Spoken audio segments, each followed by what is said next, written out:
கிறிஸ்து இயேசுவுக்குள் அன்பாய் அழைக்கப்பட்ட அன்புக்குரிய சகோதர சகோதரிகள் மற்றும் வேதாகம மாணவர்கள் அனைவருக்கும் நம்முடைய பிதாவாகிய தேவனாலும் ஆண்டவராகிய இயேசு கிறிஸ்துவினாலும் கிருபையும் சமாதானமும் உண்டாவதாக என்ற வாழ்த்துதலுடன் சாரோன் தியாலஜிக்கல் செமினரி மூலமாகவும் சாரோனின் தரிசனம் டிவி மூலமாகவும் உங்களை தொடர்பு கொள்ள வாய்ப்பு கொடுத்த தேவாதி தேவனுக்கு துதி கன மகிமையை செலுத்திக் கொள்கிறேன். இன்றைய நாள்லையும் நாங்கள் நித்திய ரட்சிப்பு வேதாகம கல்லூரியின் மூலமாக கடந்த 9 ஆண்டுகளாக வேதத்தை பல இடங்களில் போதித்து வருகிறோம்.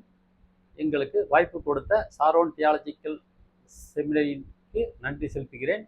அது மாத்திரமல்ல, இன்றைய நாள் முதல் நாங்கள் வேதாகம கல்லூரியில் உள்ள 21 பாடங்களை கர்த்தருக்கு சித்தமானால் வாய்ப்பு கிடைக்கும் போது உங்களுக்கு போதிக்க நாங்கள் வாஞ்சியாக இருக்கிறோம். தேவன் தாமே ஆசீர்வதிப்பாராக. இன்றைய நாள்லையும் நம்ம நித்திய ரட்சிப்பை குறித்து என்ன என்பதை அறிந்து கொள்ளப் போகிறோம். 1 தீமோத்தேயு 2ஆம் அதிகாரம் 4ஆம் வசனத்தில் சொல்லப்பட்டபடி எல்லா மனுஷரும் ரட்சிக்கப்படவும் சத்தியத்தை அறிகிற அறிவை அடையவும் அவர் சித்தமுள்ளவராய் இருக்கிறார். அப்ப பிதாவாகிய தேவனுடைய விருப்பம், உள்ளம், மனம், சித்தம் எல்லாம் என்னன்னு பார்த்தீங்கன்னா, உலகத்தில் உள்ள எல்லா மனுஷரும் ரட்சிக்கப்படணுங்கிறத தேவனுடைய விருப்பம், சித்தம் அப்படின்னு இருக்குது. அப்ப அதற்காக பிதாவாகிய தேவன் நமக்கு ஆண்டவராகிய இயேசு கிறிஸ்துவை கொடுத்து அவர் மூலமா எல்லா மனுஷரும் ரட்சிக்கப்படணும்னு தேவன் திட்டம் பண்ணியிருக்கிறார். அப்போஸ்தலர் 4ஆம் அதிகாரம் 12ஆம் வசனத்தில் சொல்லப்பட்டபடி அவராலே அன்றி வேறொருவராலும் ரட்சிப்பு இல்லை. நாம் ரட்சிக்கப்படும்படிக்கு வானத்தின் கீழெங்கும் மனுஷர்களுக்குள்ளே அவருடைய நாமமே இல்லாமல் வேறொரு நாமம் கட்டளையிடப்படவும் இல்லை. ஆக மொத்தத்தில் நமக்கு ரட்சிப்பு கிடைக்கிறதுக்காக அது பிதாவாகி தேவனுடைய திட்டமாக இருக்கு. நம்ம ரட்சிப்பு கொடுப்பதற்காக ஆண்டவராகிய இயேசு கிறிஸ்துவ நமக்காக கொடுத்து பிதாவாகிய தேவன் நம்மில் அன்பு கூர்ந்தார். இதுதான் நம்மளை ரட்சிக்கப்படணுங்கிற நோக்கம். இப்போ ரட்சிப்பு நீங்கள் பொதுவாக ரட்சிக்கப்பட்டீங்களான்னு கேட்டால் ஆமாம் அப்படின்னு எல்லா விசுவாசிகளையும் கேட்டோம்னா என்ன சொல்லுவாங்க? ரட்சிக்கப்பட்டீங்களா? ஆமாம். ஞானஸ்நானம் எடுத்துட்டீங்களா? எடுத்துட்டோம். ஆண்டவரை பின்பற்றுறீங்களா? ஆலயத்துக்கு போகிறீங்களா? தசம்பாங்காணி கொடுக்குறீங்களா? எல்லாம் முறையாக செய்கிறோம், நாங்கள் பரலோகத்துக்கு போயிடுவோம். இப்படி பொதுவான காரியம் தான் தெரிஞ்சிருக்காங்க.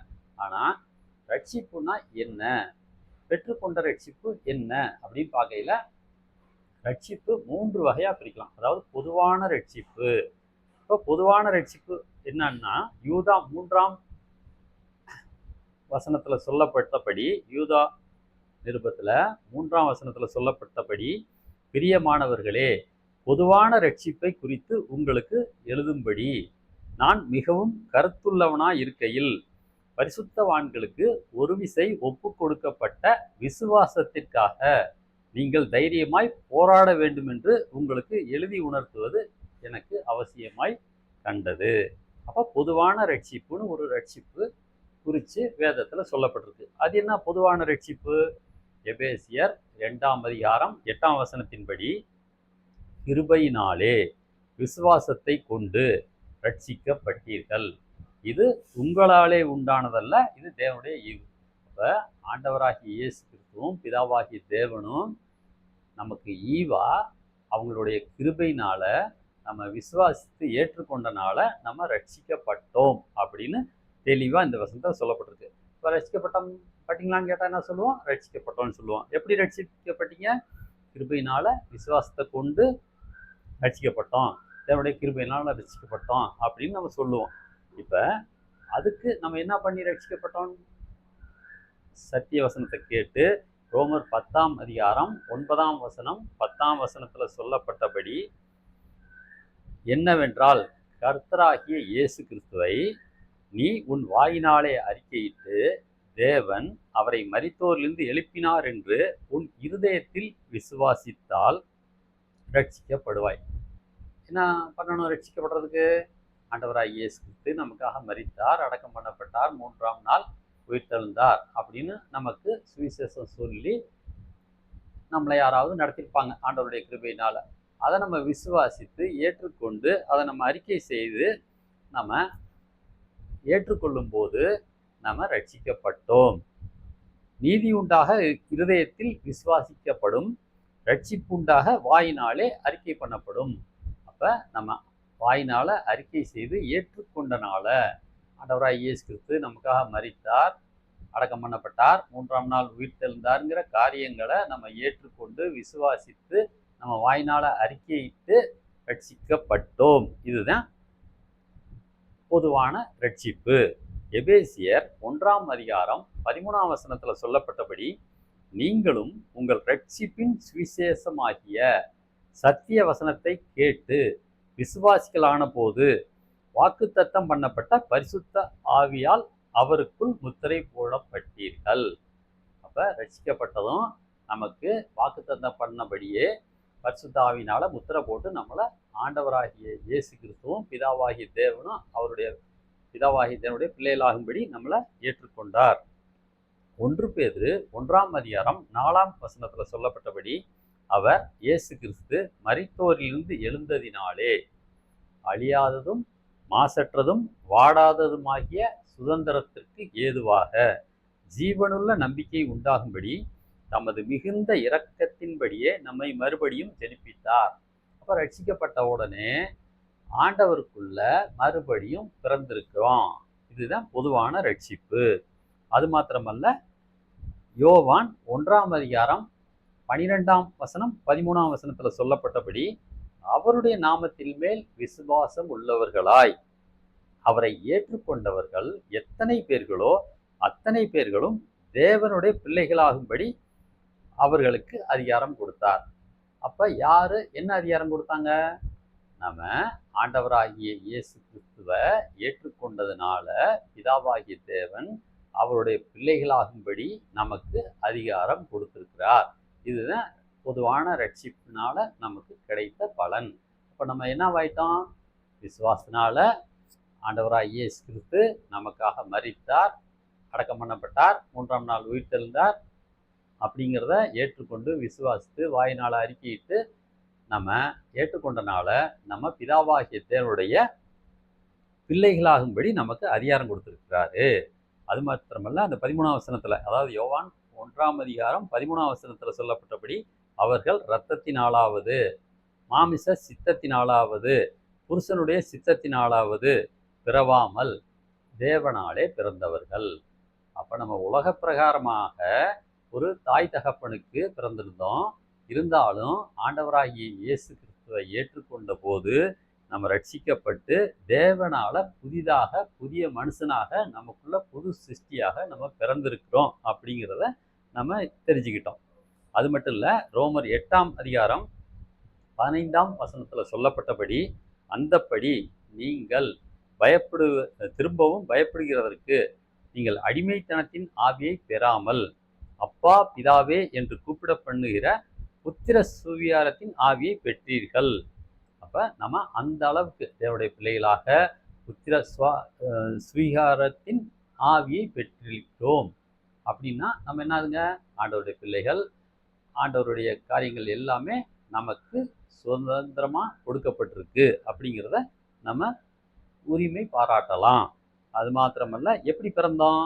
யாக்கோபு 1:18 படி அவர் சித்தம் கொண்டு தம்முடைய சிருஷ்டிகளில் நாம் முதற் பலன்களாவதற்கு நம்மை சத்திய வசனத்தினாலே ஜெனிப்பித்தார். அப்ப நம்ம எப்படி பிறந்திருக்கிறோம்ங்க? தேவனுடைய சத்திய வசனத்தை கேட்டு சத்திய வசனத்தினால புது சிருஷ்டியாக புதிய மனுஷனாக ஆண்டவருடைய பிள்ளைகளாக புத்திர சுவீகாரமாக நாம புதிய ஜீவனுள்ளவர்களாக பிறந்திருக்கிறோம். இதுதான் பொதுவான ரட்சிப்புல நம்ம பெற்றுக்கொண்ட பலன். அப்ப ரட்சிக்கப்பட்டோம்னு கேட்டீங்கன்னா எப்படி சொல்லுவீங்க? பதில் ரட்சிக்கப்பட்டோம்னு சொல்லுவாங்க. ஆனா இப்ப நான் ஒரு வசனம் சொல்றேன். பூரண ரட்சிப்புன்னு ஒரு ரட்சிப்பு இருக்குது. அந்த ரட்சிப்பு என்ன அப்படிங்கிறது தெரியுமான்னு கேட்டா அது சொல்லுங்க. அப்போ பூரண ரட்சிப்புன்னு ஒன்று இருக்குது. அது என்ன அப்படின்னு பார்த்தீங்கன்னா, ஏசாயா 33:6ஆம் வசனத்துல சொல்லப்பட்டபடி பூரண ரட்சிப்பும் ஞானமும் அறிவும் உன் காலங்களுடைய உறுதியாயிருக்கும். கர்த்தருக்கு பயப்படுதலே அதன் பொக்கிஷம். அப்போ பூரண ரட்சிப்புன்னு ஒரு ரட்சிப்பு இருக்குதுங்கிறத இப்போ இந்த வசனத்தின் மூலமாக தெரிஞ்சுக்கிட்டோம். அப்போ அந்த பூரண ரட்சிப்பு என்ன அப்படிங்கிறத நம்ம அறிந்து கொள்ளணும். அப்போ ரட்சிக்கப்பட்ட நம்ம, பொதுவான ரட்சிப்பு பெற்ற நம்ம பூரண ரட்சிப்பை அடைய வேண்டும். அப்போ அந்த பூரண ரட்சிப்பு என்னன்னு தெரியணும். ஆனால் ரட்சிக்கப்பட்டீங்களான்னு கேட்டால் என்ன சொல்லுவோம்? ரட்சிக்கப்பட்டோன்னு சொல்லுவோம். இது என்ன ரட்சிப்பு? 2 கொரிந்தியர் 2ஆம் அதிகாரம் 15ஆம் வசனத்தில் சொல்லப்பட்டபடி, ரட்சிக்கப்படுகிறவர்களுக்குள்ளேயும் கெட்டு போகிறவர்களுக்கு உள்ளேயும் நாங்கள் தேவனுக்கு கிறிஸ்துவின் நற்கந்தமா இருக்கிறோம்.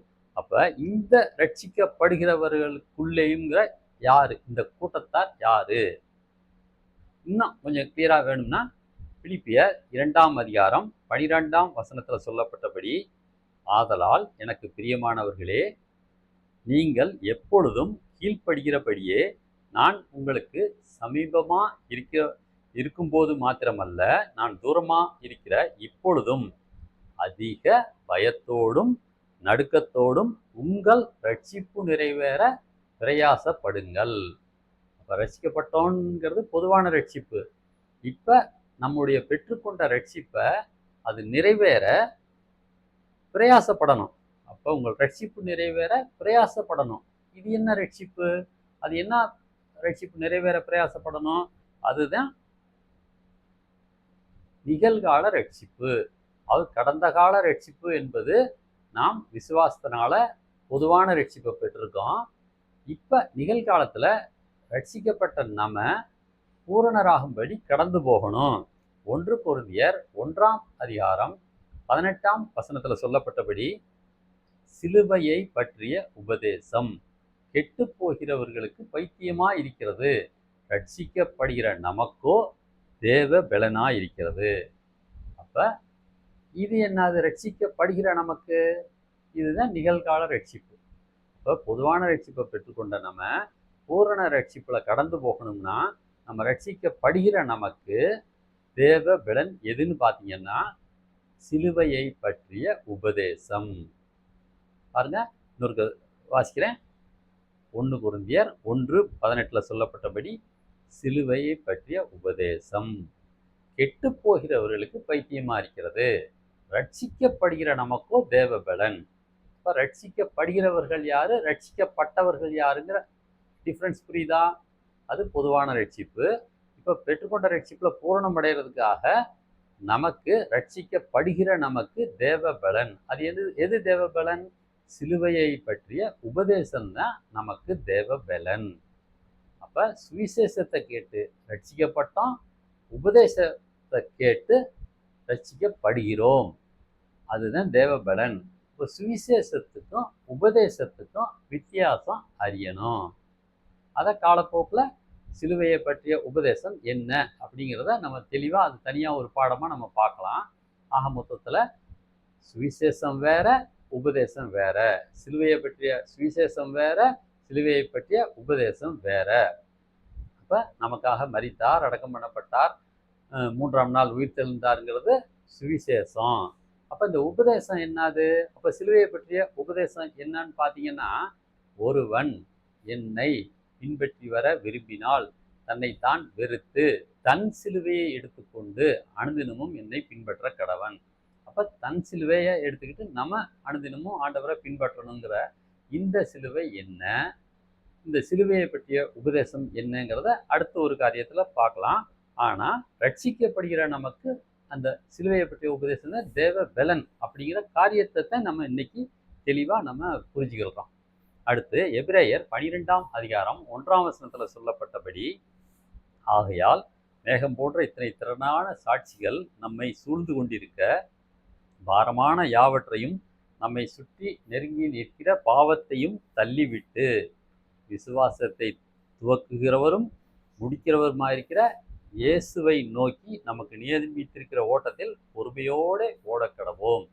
அப்ப நம்ம ஆண்டவராய் இயேசு கிறிஸ்துவை நோக்கி நம்ம அனுதினமும் சிலுவையை சுமந்து சிலுவையின் உபதேசத்தை கேட்டு சபைக்கு போகணும், அதன்படி நடக்கணும் அப்படிங்கிறத தெரிஞ்சுக்கிறோம். இப்போ இதனால என்ன பலனுங்க? சிலுவையை பற்றிய உபதேசம் கெட்டு போகிறவர்களுக்கு பைத்தியம், ரட்சிக்கப்படுகிற நமக்கு தேவபலன். அந்த தேவபலனாகிய பூர்ண ரட்சிப்பு அடையிறதுக்காக நம்ம அனுதினமும் வேதத்தை தேடி தியானித்து ஆராய்ந்து தேவனுடைய காரியங்களை அறிந்து கொண்டு விளங்கி கொண்டு தேவனை பற்றியும் தேவனுடைய திட்டங்களை பற்றியும் நாம் செய்ய வேண்டிய காரியங்களை குறித்தும் அறிந்து கொள்றதுக்கு தான் தினந்தோறும் வேதத்தை நாம் படிக்கிறது மாத்திரமல்ல, தியானித்து ஆராய்ந்து அறிந்து கொள்ள வேண்டும். வேத வாக்கியங்களை ஆராய்ந்து பாருங்கள், அவைகளால் உங்களுக்கு நித்திய ஜீவன் உண்டு என்று எண்ணுகிறீர்களே, என்னை குறித்து சாட்சியிடுகிறவைகளும் அவைகளே. இப்போ வேதத்தை ஆராய்ந்து அறிந்து கொண்டு யாரை குறித்து சாட்சி கொடுக்குது? ஆண்டவராகிய இயேசு கிறிஸ்துவை குறித்து வேதம் நமக்கு சாட்சி கொடுக்கிறது. அப்போ அந்த காரியங்களை நம்ம அறிந்து கொண்டு பூரணராகணும். அப்போ சிலுவையின் உபதேசத்தை கேட்டு பெற்றுக்கொண்ட ரட்சிப்பில் பூரணம் அடையணுங்கிறத ஆண்டவருடைய விருப்பமாக இருக்கிறது. அதன் மூலமாக நமக்கு என்ன பலன் கிடைக்கும்னா, 1 பேதுரு 1ஆம் அதிகாரம் 9ஆம் வசனத்தின்படி, உங்கள் விசுவாசத்தின் பலனாகிய ஆத்தும ரட்சிப்பை அடைகிறீர்கள். அப்போ நம்ம பூரணப்படும் போது ஆத்தும ரட்சிப்பை அடைகிறோம். அப்போ நம்ம ஆத்தும ரட்சிப்புனா என்ன, ஆவியில ரட்சிப்புனா என்ன, சரீர ரட்சிப்புனா என்னங்கிறத நம்ம தெரிஞ்சுக்கொள்ளணும். அதுக்கு ஆவி, ஆத்மா, சரீரம்ங்கிற ஒரு பாடம் நமக்கு இருக்கு. அது பின் பிறகு நம்ம கற்றுக்கொள்ளலாம். இன்றைக்கு நம்ம தெரிஞ்சு கொள்ள வேண்டிய காரியம், பொதுவான ரட்சிப்பு இயேசு கிறிஸ்துவை ஏற்றுக்கொண்ட மூலமாக கிடைக்குது. பூர்ண ரட்சிப்பு என்னன்னா, நம்ம தினந்தோறும் சிலுவையை பற்றிய உபதேசத்தை கேட்டு அதன்படி நம் சிலுவையை நாம் சுமந்து நடக்கும்போது ரட்சிப்புல பூரணம் அடைந்து ஆத்தும ரட்சிப்பை அடைகிறோம். அதாவது பொதுவான ரட்சிப்பு ஆவியில, பூர்ண ரட்சிப்பு ஆத்துமாவில் ரட்சிப்படைகிறீர்கள். நித்திய ரட்சிப்பு நமக்கு பிதாவாகிய தேவன் கொடுப்பார். அந்த நித்திய ரட்சிப்புக்கு எபிரேயர் 5ஆம் அதிகாரம் 9ஆம் வசனத்தின்படி, தாம் பூரணரான பின்பு, யாரு? ஆண்டவராகிய இயேசு கிறிஸ்து தாம் பூரணரான பின்பு தமக்கு கீழ்ப்படுகிற யாவரும் நித்திய ரட்சிப்பை அடைவதற்கு காரணராகி. அப்போ நித்திய ரட்சிப்பு இருக்குன்னு இப்போ புரிஞ்சுக்கிட்டோமா? இப்போ பொதுவான ரட்சிப்பு இயேசுவை ஏற்றுக்கொண்டதுனால கிடைக்குது. அவரை பின்பற்றி சிலுவையை சுமந்து வாழும்போது ரட்சிப்பில் பூரணப்படுகிறோம். அது நிகழ்கால ரட்சிப்பு. இப்போ நித்திய ரட்சிப்பு என்னன்னு பார்த்தீங்கன்னா, அவர் கீழ்ப்படிஞ்சு நமக்கு நித்திய ரட்சிப்பை கொடுத்தது போல நம்மளும் மரண பரியந்தம், அதாவது ஆண்டவராகிய இயேசு கிறிஸ்து சிலுவையின் மரண பரியந்தம் தம்மை ஒப்பு கொடுத்து கீழ்ப்படிந்து வாழ்ந்தது போல நம்மளும் ஆண்டவரை பின்பற்றி மரண பரியந்தம் கீழ்ப்படிந்து ஆண்டவராகிய இயேசு கிறிஸ்துவுக்கும் பிதாவாகிய தேவனுக்கும் கீழ்ப்படிந்து வாழும்போது நித்திய ரட்சிப்பை அடைகிறோம். அந்த நித்திய ரட்சிப்பை அடைவதற்கு தான் நம்ம எதிர்கால ரட்சிப்புன்னு சொல்லப்பட்டிருக்கு. நித்திய ரட்சிப்புனா எதிர்கால ரட்சிப்பு. சரி, ஏசாயா 33:6 பூரண ரட்சிப்பும் ஞானமும் அறிவும் உன் காலங்களுடைய உறுதியா இருக்கும், கர்த்தருக்கு பயப்படுதலே அதன் பொக்கிஷம். அடுத்து ஏசாயா 45:17 இஸ்ரவேலோ கர்த்தராலே நித்திய ரட்சிப்பினால் ரட்சிக்கப்படுவான். அப்ப நித்திய ரட்சிப்பு இருக்குங்கிறதுக்கு தான் இந்த 2 வசனம் 3 வசனம் சொல்லப்படுறோம். நீங்கள் என்றென்றைக்கும் உள்ள சதா காலங்களையும் வெட்கப்படாமலும் கலங்காமலும் இருப்பீர்கள். அப்போ பொதுவான ரட்சிப்புன்னு ஒன்று இருக்குது, பூர்ண ரட்சிப்புன்னு ஒன்று இருக்குது, நித்திய ரட்சிப்புன்னு ஒன்று இருக்குது. பொதுவான ரட்சிப்பு விசுவாசத்தினால ஏற்றுக்கொண்டதும் ஆவியினால ரட்சிக்கப்பட்டது பொதுவான ரட்சிப்பு. பூர்ண ரட்சிப்புங்கிறது சிலுவையை பற்றிய உபதேசத்தை தினந்தோறும் வேதத்தின் மூலமாகவும் சபைகளுக்கு சென்று ஆண்டவருடைய வார்த்தையை கேட்கறதுனாலையும் அநேக உபதேசங்கள் சுவிசேஷங்கள் தேவனுடைய வார்த்தைகளை கேட்கறதுனாலையும் பெற்றுக்கொண்ட ரட்சிப்பில் பூரணம் அடைகிறதுக்காக தான் நம்ம சபைகளுக்கு செல்கிறோம். அடுத்து நித்திய ரட்சிப்பை நாம் பெற்றுக்கொள்ள போகிறோம். அதுக்கு 1 தெசலோனிக்கேயர் 4ஆம் அதிகாரம் 16-17 வசனத்தில் சொல்லப்பட்டபடி, ஏனெனில் கர்த்தர் தாமே ஆரவாரத்தோடும் பிரதான தூதனுடைய சத்தத்தோடும் தேவ எக்காலத்தோடும் வானத்திலிருந்து இறங்கி வருவார். அப்பொழுது கிறிஸ்துவுக்குள் மரித்தவர்கள் முதலாவது எழுந்திருப்பார்கள். பின்பு உயிரோடு இருக்கும் நாமும் கர்த்தருக்கு எதிர் கொண்டு போக மேகங்கள் மேல் அவர்களோட கூட ஆகாயத்தில் எடுத்துக்கொள்ளப்பட்டு இவ்விதமாய் எப்பொழுதும் கர்த்தரோட கூட இருப்போம். அப்ப ஆண்டவருடைய வருகையில அதுவரைக்கும் மரித்த பரிசுத்தவான்கள் முதலாவது எழுந்திருப்பார்கள். உயிரோடு இருக்க நாமளும் மறுரூபமாக்கப்பட்டு இந்த உலகத்தை விட்டு எடுத்துக்கொள்ளப்படுவோம். இப்ப ரோமர் 8:23 சொல்லப்பட்டபடி, அதுவுமல்லாமல் ஆவியின் முதற் பலன்களை பெற்ற நாமும் கூட நம்முடைய சரீர மீட்பாகிய புத்திர ஸ்வீகாரம் வருகிறதற்கு காத்திருந்து நமக்குள்ளே தவிக்கிறோம். அப்ப சரீரத்திலிருந்து நம்ம விடுவிக்கப்படுறதுதான் பிதா கொடுக்குற நித்திய ரட்சிப்பு. இப்ப கன்க்ளூஷனுக்கு வருவோம். பொதுவான ரட்சிப்பு, ஆவியில நடக்கிற ரட்சிப்பு. அதாவது வார்த்தையை கேட்டு விசுவாசித்து இருதயத்தில் ஏற்றுக்கொண்டு ரட்சிக்கப்படுறது பொதுவான ரட்சிப்பு. அது கடந்த கால ரட்சிப்பு. நிகழ்கால ரட்சிப்பு அப்படின்னா என்னன்னு பார்த்தீங்கன்னா, ரட்சிக்கப்பட்ட நம்ம ரட்சிப்பில் பூரணம் அடைவதற்காக நிகழ்காலத்தில் தினந்தோறும் தேவனுடைய சித்தத்தை அறிந்து கொண்டு அவனவன் தன் தன் சிலுவையை சுமந்து கொண்டு ஆண்டவராய் இயேசு கிறிஸ்துவை பின்பற்றி வாழ்ந்து பூரணப்படுவது தான் நிகழ்கால ரட்சிப்பு அல்லது பூர்ண ரட்சிப்பு. இப்போ பூர்ண ரட்சிப்பில் நமக்கு கிடைக்கிற பலன் என்னன்னு பார்த்தீங்கன்னா, ஆத்தும ரட்சிப்பு. ஆத்தும மீட்பாகிய ஆத்தும ரட்சிப்பை அடைகிறீர்கள் ஆச்சு பார்த்தீங்களா? அதாவது 1 பேதுரு 1:9 பார்த்தபடி விசுவாசத்தின் பலனாகிய ஆத்தும ரட்சிப்பை அடைகிறீர்கள். அப்போ ஆத்தும ரட்சிப்பு அடைகிறதுக்கு சிலுவையை பற்றிய உபதேசம்.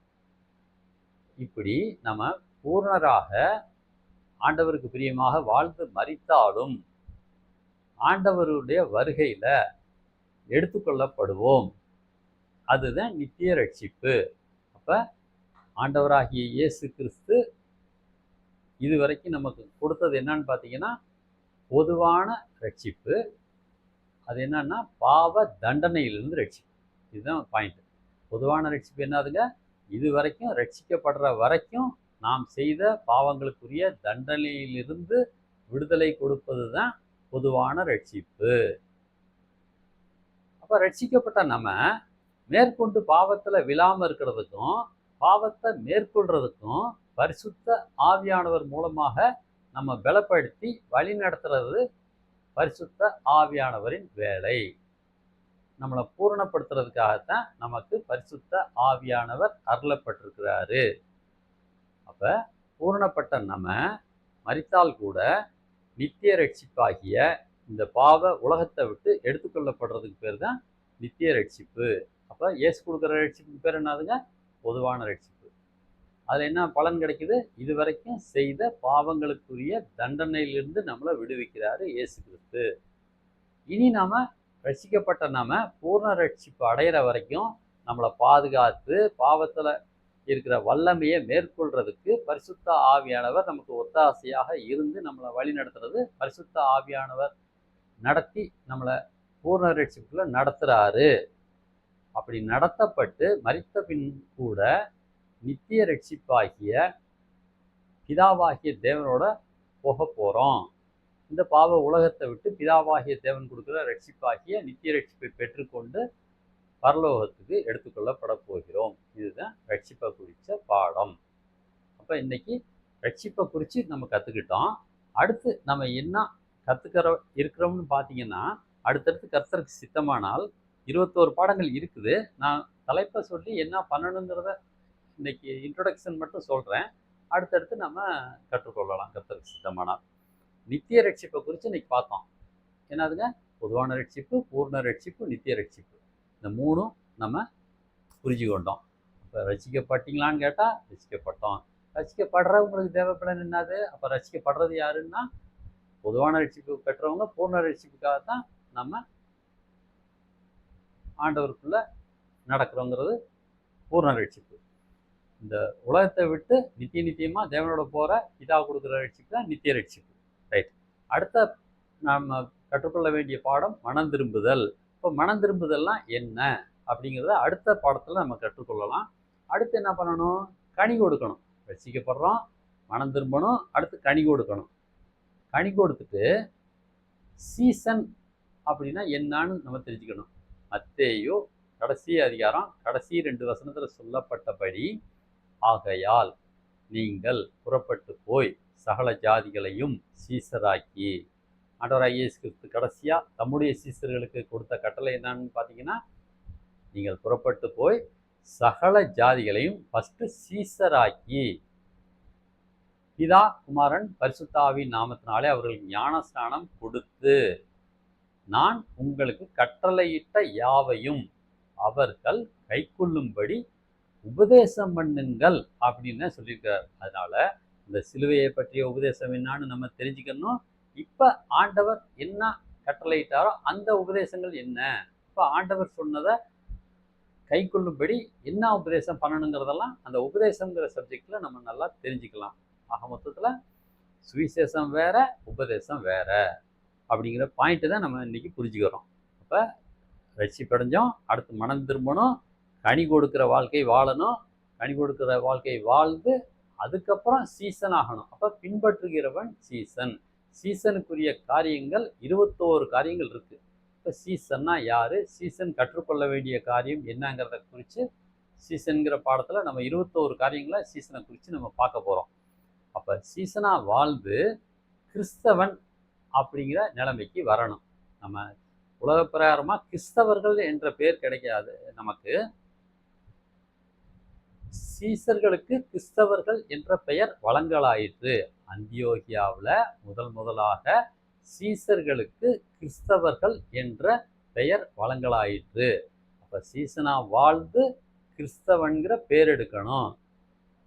ஆண்டவராகிய இயேசு கிறிஸ்துவும் தேவனும் நம்ம சத்தியவான் எவனும் என் சத்தம் கேட்கிறான் என்ற வேத வாக்கியத்தின்படி கிறிஸ்தவனா வாழ்ந்து ஆண்டவருடைய சத்தம் கேட்கிற சத்தியவான்களா மாறணுங்கிறத அடுத்த பாடம்.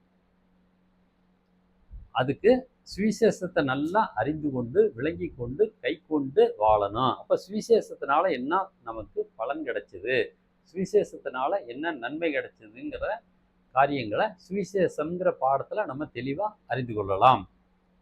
அப்ப நித்திய ரட்சிப்பு, மனம் திரும்புதல், கனி கொடுத்தல், சீசன், கிறிஸ்தவன், சத்தியவான், சுவிசேஷம் இதெல்லாம் கேட்டுட்டு தான் ஒவ்வொருவரும் ஞான ஸ்நானம் எடுக்க வேண்டும்.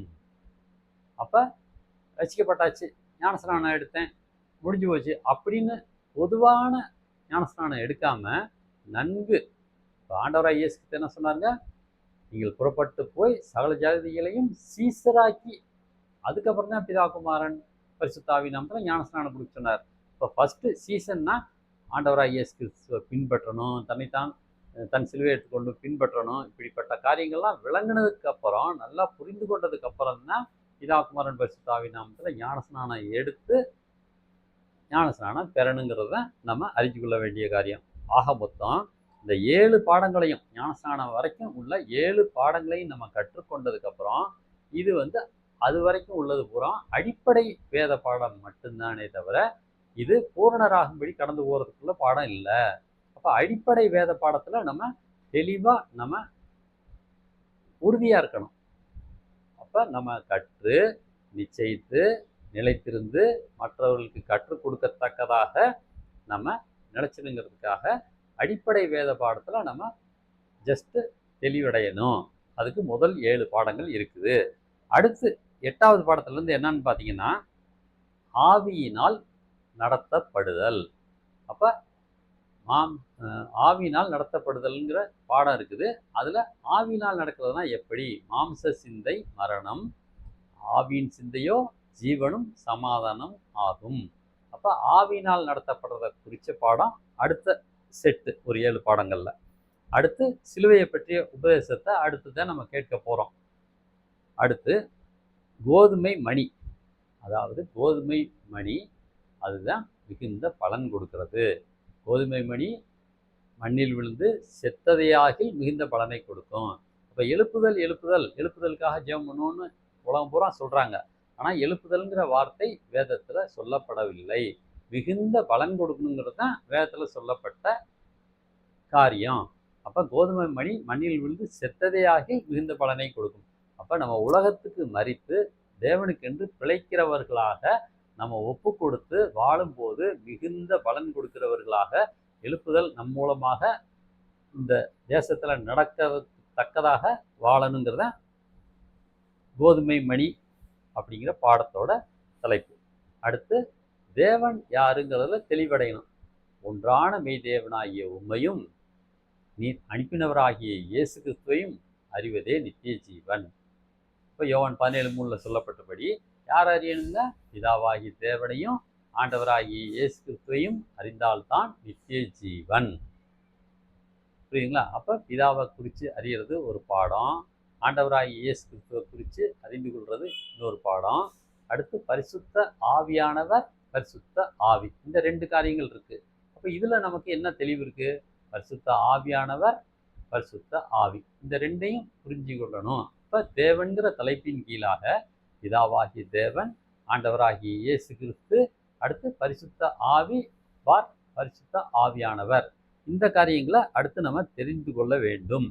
அதாவது உங்கள் இருதயம் கலங்காதிருப்பதாக, தேவனிடத்தில் விசுவாசமா இருங்கள், என்னிடத்திலும் விசுவாசமா இருங்கள். அப்போ ஆண்டவராகிய இயேசு கிறிஸ்து யார்கிட்ட விசுவாசமா இருக்க சொல்றாரு? பிதாவாகிய தேவனிடத்திலையும் விசுவாசமா இருங்க, என்கிட்டையும் விசுவாசமா இருங்கன்னு சொல்றாரு. அதே போல யோவான் 17:3 வாசிச்சபடி ஒன்றான மெய் தேவனாகிய உம்மையும் நீர் அனுப்பினவராகிய இயேசு கிறிஸ்துவையும் அறிவதான் நித்திய ஜீவன். அப்போ பிதாவையும் இயேசுவையும் அறியணுங்கிறது தான் தேவன் சொன்ன காரியம். இப்போ 2 பேரையும் அறியறதுக்காக பரிசுத்த ஆவியாகிய பரிசுத்த ஆவியானவர் நமக்கு அருளப்பட்டிருக்கிறாரு. இப்போ பரிசுத்த ஆவியானவரை குறித்து நம்ம அறியணும். அதுக்கப்புறம் புது சிருஷ்டிய காரியம். இப்போ கலாத்தியர் 6:15 சொல்லப்பட்டபடி புது சிருஷ்டிய காரியம்னு வசனம் கேள்விப்பட்டிருக்கோம். அப்போ அந்த புது சிருஷ்டினா என்ன? யாரு புது சிருஷ்டி? எப்படி புது சிருஷ்டி நமக்குள்ள உருவாகுது? நம்ம எப்ப இருந்து புது சிருஷ்டியா மாறுறோங்கிறத புது சிருஷ்டியை குறிச்ச பாடம். அப்ப பிதா குமாரன் பரிசுத்த ஆவி வரைக்கும் ஒரு 7 பாடங்கள் இருக்கு. அது செகண்ட் செட்டு. அதை புரிஞ்சதுக்கு அப்புறம் தேர்ட் செட்டு தான் புது சிருஷ்டி. அப்புறம் 1 தெசலோனிக்கேயர் 5:23 சொல்லப்பட்டபடி 5:23 சொல்லப்பட்டபடி சமாதானத்தின் தேவன் தாமே உங்களை முற்றிலும் பரிசுத்தப்படுத்துவாராக. உங்கள் ஆவி, ஆத்துமா, சரீரம் முழுவதும் நம்முடைய கர்த்தராகிய இயேசு கிறிஸ்து வரும்போது குற்றமற்றதாக இருக்கும்படி காக்கப்படுவதாக. அப்போ ஆவி, ஆத்மா, சரீரம்ங்கிறது 16ஆம் பாடம். அதுக்கப்புறம் ஐக்கியம்னு ஒரு பாடம் இருக்குது. எங்கள் ஐக்கியம் பிதாவாகிய தேவனோடையும் அவருடைய குமாரனாகிய இயேசு கிறிஸ்துவோடும் இருக்கிறதுன்னு அப்போஸ்தலர்கள் சொன்னது போல நம்ம தேவனோட ஐக்கியமா இருக்கிறது எப்படிங்கிறத ஒரு பாடமா 17ஆவது பாடத்துல கத்துக்க போறோம். அடுத்து பெருமை. இப்போ அக்கிரமத்தின் ரகசியம் அதுதான். பெருமையினாலதான் சாத்தான் கீழே தள்ளப்பட்டான். நம்ம உலகத்துல இருக்க எல்லா ஜனங்களும் சாத்தானால வஞ்சிக்கப்பட்டு தேவனை அறியாம தேவனை விட்டு நம்ம தூரமாக்கப்பட்டதுக்கு காரணமே சாத்தான். அவனுடைய பெருமையினால தள்ளப்பட்டான். அந்த பெருமையை நமக்குள்ள புகுத்தி நம்ம தேவனுக்கு சமமா இருக்கணும்னு எண்ணத்தை உண்டாக்கி தேவனை விட்டு பிரிக்கிறது சாத்தானுடைய வேலை. அப்போ அந்த பெருமைங்கிற காரியத்தை குறித்து ஒரு 18ஆவது பாடத்துல நம்ம படிக்க போறோம். அடுத்து 19ஆவது பாடத்துல பரிசுத்தத்தை குறித்து நம்ம கற்றுக்கொள்ள போகிறோம். எது பரிசுத்தம் என்னங்கிறத குறித்து 19ஆவது பாடத்துல கற்றுக்க போறோம். அடுத்து கடைசியா கீழ்ப்படிதல். அப்போ 20ஆவது பாடத்துல நம்ம கீழ்ப்படிதலை குறித்து நம்ம கற்றுக்க போறோம். அடுத்து நித்திய ஜீவன். நித்திய ஜீவனை அளிப்பேன் என்பதே அவர் நமக்கு செய்த வாக்குத்தத்தம். இப்போ ஆண்டவராகிய இயேசு கிறிஸ்து என்ன கொடுத்தாருங்க? திருடன் திருடவும் கொல்லவும் அழிக்கவும் வருகிறானே அன்றி வேறொன்றுக்கும் வரான். நானோ அவைகளுக்கு ஜீவன் உண்டாயிருக்கவும் அது பரிபூரணப்படவும் வந்தேன். ஆண்டவராகிய இயேசு கிறிஸ்து நமக்கு ஜீவனை கொடுக்கறதுக்காகவும் அந்த ஜீவன் பரிபூரணப்படணுங்கிறதுக்காகவும் வந்தாரு. பிதாவாகிய தேவன் கொடுக்குற ஜீவன் என்னதுங்க? நித்திய ஜீவனை அளிப்பேன் என்பதே அவர் நமக்கு செய்த வாக்குத்தத்தம். 1 யோவான் 2:25 படி. ஆக மொத்தம் புது சிருஷ்டி, நித்திய ரட்சிப்பு அடைகிறோம். நித்திய ஜீவனை பெற்றுக்கொள்கிற வரைக்கும் நம்ம 21 பாடங்களை முறையாக கற்றுக்கொண்டு கீழ்ப்படிந்து நம்ம கற்று நிச்சயித்து நிலைத்திருந்து மற்றவர்களுக்கு கற்றுக் கொடுத்து நாமளும் மற்றவர்களும் வெளிப்படுத்தின விசேஷம் 3:21 சொல்லப்பட்டபடி ஜெயம் கொள்ளுகிறவன் எல்லாவற்றையும் சுதந்திரித்துக் கொள்வான். நான் அவன் தேவனாயிருப்பேன், அவன் என் குமாரனாயிருப்பான். அது வெளிப்படுத்தின விசேஷம் 21:7. இப்போ 3:21 சொல்லப்பட்டபடி நான் ஜெயம் கொண்டு என் பிதாவின் சிங்காசனத்தில் உட்கார்ந்தது போல ஜெயம் கொள்கிறவனும் என்னோட கூட சிங்காசனத்தில் உட்காரும்படி அருள் செய்வேன். இந்த காரியங்கள்ல ஜெயம் கொள்கிற வாழ்க்கையை வாழ்றதுக்கு நம்ம வேதத்தின் மூலமா கற்றுக்கொள்ள போகிறோம். மொத்தத்துல தேவனை அறிகிற அறிவில் வளரணுங்கிறத தேவனுடைய விருப்பமாக இருக்குது. எல்லா மனுஷரும் ரசிக்கப்படணும், சத்தியத்தை அறிகிற அறிவில் அடையணுங்கிறத தேவனுடைய சித்தமாக இருக்குது. இப்படிப்பட்ட காரியங்களை நம்ம புரிந்து கொண்டு தேவனுக்கு பிரியமாக வாழணுங்கிறத ஒரு காரியம். அது மாத்திரம் இல்லை, இப்போ நம்ம முக்கியமாக இந்த வேத பாடங்களின் மூலமாக கற்றுக்கொள்ள வேண்டிய காரியங்கள் என்னன்னு பார்த்தீங்கன்னா, தேவனுடைய அன்பை நாம் உணர வேண்டும். நான் தேவ அன்பை நாம் உணர வேண்டும். ரோமர் 5ஆம் அதிகாரம் 5ஆம் வசனத்தில் சொல்லப்பட்டபடி, மேலும் நமக்கு அருளப்பட்ட பரிசுத்த ஆவியினாலே தேவ அன்பு நம்முடைய இருதயங்களில் ஊற்றப்பட்டிருக்கிறபடியால் அந்த நம்பிக்கை நம்மை வெட்கப்படுத்த மாட்டாது. அப்ப பிதாவாகிய தேவனுடைய அன்பை உணரணும். அடுத்து ஆண்டவராகிய இயேசு கிறிஸ்துவின் அன்பை உணரணும். அப்படி அதுக்கு என்ன வசனம்? ரோமர் 8ஆம் அதிகாரம் 36ஆம் வசனத்திலிருந்து 39 வரைக்கும். கிறிஸ்துவின் அன்பை விட்டு நம்மை பிரிப்பவன் யார்? உபத்திரவமோ, வியாகுலமோ, துன்பமோ, பசியோ, நிர்வாணமோ, நாசமோசமோ, பட்டயமோ, இவை எல்லாவற்றிலேயும் நாம் நம்மில் அன்பு கூறுகிறாலே முற்றிலும் ஜெயம் கொள்ளுகிறவர்களாக இருக்கிறோமே. மரணமானாலும், ஜீவனானாலும், தேவ தூதர்களானாலும், அதிகாரங்களானாலும், வல்லமைகளானாலும், நிகழ்காரியங்களானாலும், வருங்காரியங்களானாலும், உயர்வானாலும், தாழ்வானாலும், வேற எந்த சிருஷ்டியானாலும் நம்முடைய கர்த்தராகிய கிறிஸ்து இயேசுவில் உள்ள தேவனுடைய அன்பை விட்டு நம்மை பிரிக்க மாட்டாது என்று நிச்சயித்திருக்கிறேன். அப்ப பிதாவின் அன்பை நம்ம உணரணும். ஆண்டவராகிய இயேசு கிறிஸ்துவின் அன்பை நம்ம உணரணும். பரிசுத்த ஆவியானவரின் அன்பை உணரணும். அதுக்கு வசனம் என்னன்னு பார்த்தீங்கன்னா, ரோமர் 15ஆம் அதிகாரம் 32ஆம் வசனம். நீங்கள் தேவனை நோக்கி செய்யும் ஜெபங்களில் நான் போராடுவது போல நீங்களும் என்னோட கூட போராட வேண்டுமென்று நம்முடைய கர்த்தராகிய இயேசு கிறிஸ்துவின் நிமித்தமும் ஆவியானவருடைய அன்பு நிமித்தமும் உங்களை வேண்டிக் கொள்கிறேன். அதாவது ஆவியானவருடைய அன்பு நிமித்தமும் உங்களை வேண்டிக் கொள்கிறேன். அப்போ பிதாவாகிய தேவனுடைய அன்பை உணரணும், ஆண்டவராகிய இயேசு கிறிஸ்துவின் அன்பை உணரணும், பரிசுத்த ஆவியானவரின் அன்பை உணரணுங்கிறது தான் தேவனுடைய விருப்பம். அந்த அளவுக்கு தேவன், பிதாவாகிய தேவன் நமக்கு நம்முடைய ஒரே பேரான குமாரனையே கொடுத்து நம்மில் அன்பு கூர்ந்தது போல நம்மளும் தேவனை அறிந்து கொண்டு தேவனிடத்துல அன்பு கூறணுங்கிறது ஆண்டவருடைய தேவனுடைய விருப்பமா இருக்கு. இப்போ ரோமர் 8லயே 28ஆம் வசனம், அன்றியும் அவருடைய தீர்மானத்தின்படி அழைக்கப்பட்டவர்களாய் தேவனிடத்தில் அன்பு கூறுகிறவர்களுக்கு சகலமும் நன்மைக்கு ஏதுவாக நடக்கிறது என்று அறிந்திருக்கிறோம். இப்போ தேவனிடத்துல நம்ம அன்பு கூர்ந்தோம்னா நமக்கு சகலமும் நன்மைக்கு ஏதுவாக நடக்கும்னு அறிந்திருக்கிறோம்னு சொல்லப்பட்டபடி தேவனிடத்துல அன்பு கூறணுங்கிறத தேவன் எதிர்பார்க்கிற காரியம். அப்ப தேவன்பை உணர்றதுக்கு நம்ம கத்துக்க போறோம். ரைட். இப்ப 2 கொரிந்தியர்ல கடைசி அதிகாரம் கடைசி வசனம் நம்ம எப்பயும் வாசிக்கிறது ஜெபம் பண்ணி முடிக்கும் போது சொல்லுவோம். என்ன சொல்லுவோங்க? கர்த்தராகிய இயேசு கிறிஸ்துவினுடைய கிருபையும் தேவனுடைய அன்பும் பரிசுத்த ஆவியினுடைய ஐக்கியமும் உங்கள் அனைவரோடும் கூட இருப்பதாக அப்படின்னு நம்ம ஆசீர்வாதம் சொல்லி அனைத்து கூட்டங்கள்லையும் முடியும் போது நம்ம ஆசீர்வாதம் சொல்லுவோம். இந்த வசனம் நம்ம வாழ்க்கையில நடக்குதா, அந்த வசனம் நிறைவேறுதாங்கிறத நம்ம தெரிஞ்சுக்கொள்ள வேண்டிய காரியம். என்னதுங்க? ஆண்டவராகிய இயேசு கிறிஸ்துவினுடைய கிருபை நம்ம கூட இருக்குதா, பிதாவாகிய தேவனுடைய அன்பை நம்ம உணர முடியுதா, பரிசுத்த ஆவியினுடைய ஐக்கியம் நமக்கு இருக்குதா, இப்படிப்பட்ட காரியங்கள்லாம் நம்ம நன்கு விளங்கி கொண்டு அதை உணரணும். அப்போ தேவ அன்பை நம்ம உணரும் போது உலக அன்பு நம்மளை விட்டு போயிடும். உலகத்தில் இருக்க எல்லா மனுஷரையும் தேவனை போல அன்பு கூர்ந்து தேவனை போல நம்ம நேசிக்கத்தக்கவர்களாக மாறணும், வாழணும், வளரணும்னா தேவ அன்பை நம்ம உணரணும்.